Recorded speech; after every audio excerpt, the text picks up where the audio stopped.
novamente aqui no canal. Vamos dar continuidade ao nosso estudo que está abordando nesse momento eventos que aconteceram antes da criação de Adão e Eva, tá? Segundo referências bíblicas, segundo a escatologia, então tem uma certa ordem para que tudo aconteça e eu vou seguir essa mesma linha de raciocínio. Na aula passada, o estudo passado, nós falamos que aconteceu um evento muito importante no mundo espiritual que havia feito, né, vamos dizer assim, uma rebelião no céu, né? Foi o querubim ungido, ou o Lúcifer, que era um anjo de luz. E aí ele fez com que a terça parte dos anjos fosse com ele. E nas referências que eu citei, tanto de Isaías, Ezequiel e Apocalipse, eles falam que ele foi lançado, ele e a terça parte dos anjos, aqui na terra. Então, pegando esse gancho, se nós formos ler Gênesis, no capítulo 1, versículo 1, ele diz assim, ó: no princípio, Deus criou os céus e a terra. E aí, no versículo 2, parece que aconteceu algo. Por quê? Diz assim no versículo 2: era a terra sem forma e vazia. Trevas cobriam a face do abismo e o Espírito de Deus se movia sobre a face das águas. No original hebraico tem palavras como informidade, abismo, vacuidade. Então, o que será que aconteceu para que a Terra ficasse nesse estado? É no mínimo estranho, né? E se a gente for falar de uma outra referência que fala sobre isso, tá lá em Jeremias, no capítulo 4, versículo 23, fala exatamente a mesma coisa, um livro que foi escrito há muitos anos depois. Diz assim, ó: olhei para a terra e ela era sem forma e vazia, para os céus e a sua luz tinha desaparecido, ou seja, estava em trevas. Então a gente tem aí uma lógica nesses trechos de que a terra tinha alguma coisa acontecido com ela que estava muito errado. Seguindo então esse raciocínio, tá? E voltando um pouquinho para ciências, a ideia é sempre trazer o quê? Um pouco da ciência, que é arqueologia, né? Para trazer para fazer algum link do que está na palavra e do que está na ciência, porque a gente não pode também negar as pesquisas arqueológicas, né? Ainda que a ciência negue que exista um Deus que criou todas as coisas, tem muita coisa que se casam. Dentre elas, vamos falar um pouquinho de uma passagem que lembra, que remete à era glacial. A ciência diz que há milhares de anos a Terra estava num estado de realmente gelo, né? Glacial mesmo. Então vamos lá no livro de Jó. Gente, esse livro é maravilhoso. Ele fala sobre muitos eventos, tá? Então é importante a gente saber que isso dá fora do contexto da história, só que Jó era um homem que sofria muito. Vamos lá. No capítulo 9, no versículo de 5 a 8, ele sugere esse período de era glacial. Ele fala que Deus transporta montanhas, né, que sem que elas o saibam, em sua ira, as põe de cabeça para baixo. É muito poético esse livro, mas ele tem alguns insights que faz a gente pensar.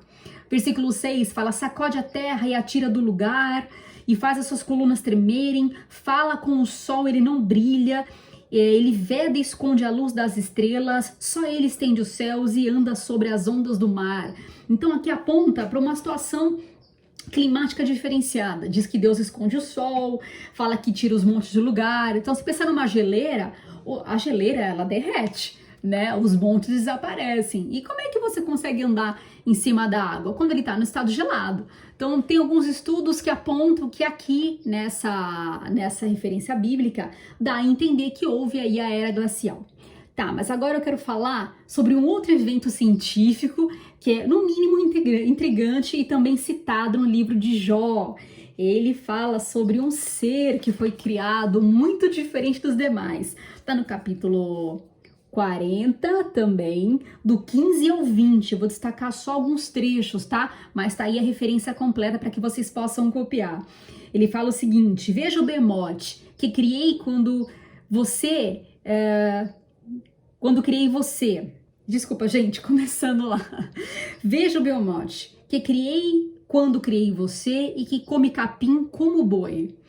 Que força ele tem em seus lombos, que poder nos músculos do seu ventre, sua cauda balança como cedro. Os nervos de sua coxa são firmemente entrelaçados, seus ossos são canos de bronze, seus membros são varas de ferro. Ele ocupa o primeiro lugar entre as obras de Deus. Aqui, além de descrever um animal muito forte, enrijecido, né, comparado ao cedro, a madeira do cedro, ele também fala que ele ocupa o primeiro lugar da criação de Deus.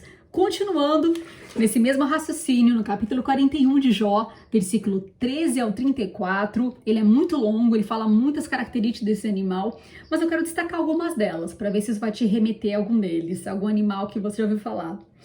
Ele fala aqui no versículo 14, quem ousa abrir as portas de sua boca, cercada com seus dentes temíveis?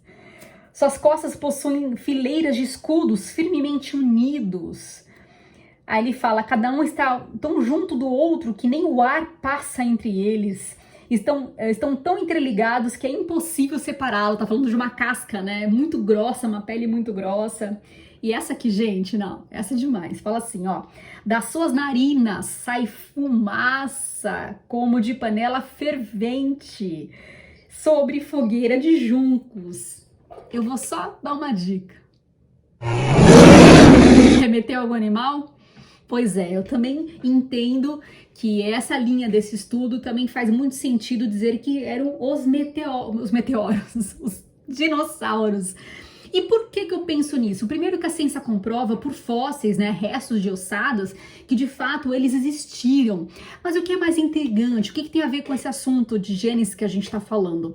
Que a ciência também comprova, não sabe como, que do nada caiu um meteoro dos céus que de repente acabou com todos eles.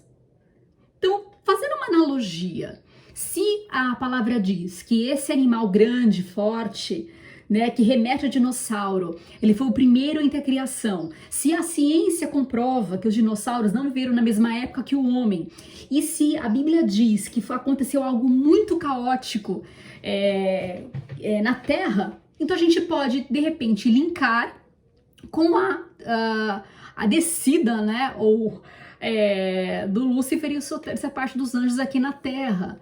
Então, possivelmente pode ter acontecido isso, né? No momento que ele foi lançado na Terra, aconteceu um abalo tão grande que ela ficou em estado de caos, né? Sem forma, sem vazia, trevas, e ainda por cima ceifou todos os dinossauros. Bom, essa é a linha que eu acredito, essa é a linha que para mim faz muito sentido, né? E deixo para você seguir a sua linha. Como eu falei, eu não sou teóloga, mas eu amo estudar a palavra e eu gosto que ela faça no mínimo sentido em alguns aspectos, tá?